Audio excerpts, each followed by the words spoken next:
MARC HINTON Last updated 14:55, October 2, 2017. New Zealand Women's Open Tournament director Michael Goldstein says some wild spring weather won't detract from a successful inaugural event. New Zealand Women's Open Golf Tournament director Michael Goldstein has confirmed a move to a summer date will be among topics put under the microscope during an extensive debrief of this year's weather-affected event at Windross Farm.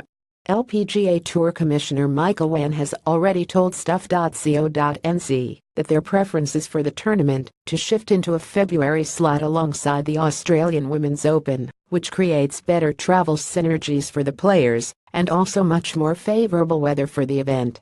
However, it is understood local and central government funding for the Kiwi LPGA-sanctioned event is tied into it occupying its current shoulder season slot. Goldstein accepted that compromises would have to be negotiated in any future date shift. Goldstein conceded after the tournament finished early Monday afternoon, with Canadian superstar Brooke Henderson a runaway champion by 5 shots, that the requirement to go the extra day, because of shocking weather on Sunday, would generate further examination of the date. Red Morco puts on her brave face. Henderson crowned New Zealand champion Lydia's last push falls short, go unable to make her move. Canadian hotshot One2Be also confirmed the extra day had come at a not insignificant financial cost, as well as considerable sacrifice from the army of volunteers, many of whom had rejigged their plans to front up for the unscheduled finish. From our perspective, it's a case of working with all our stakeholders to understand what's going to work with them, said Goldstein, whose company The Clubhouse runs the event. Over the next 2 months we'll have a debrief and sit down with all our stakeholders and work out what is the way forward.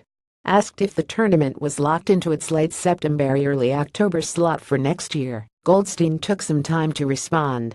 We've got long-term contracts with a lot of our partners, so we'll debrief and work out what we're going to do. The tournament chief shrugged off the cost and hit on his bottom line, incurred by finishing as a 72-hole event on Monday, a decision he said was made by the LPGA Tour. In the greater scheme of things, it's a relatively small amount, he said. This event is a huge financial undertaking, and over the next month or so we'll understand exactly what that cost was.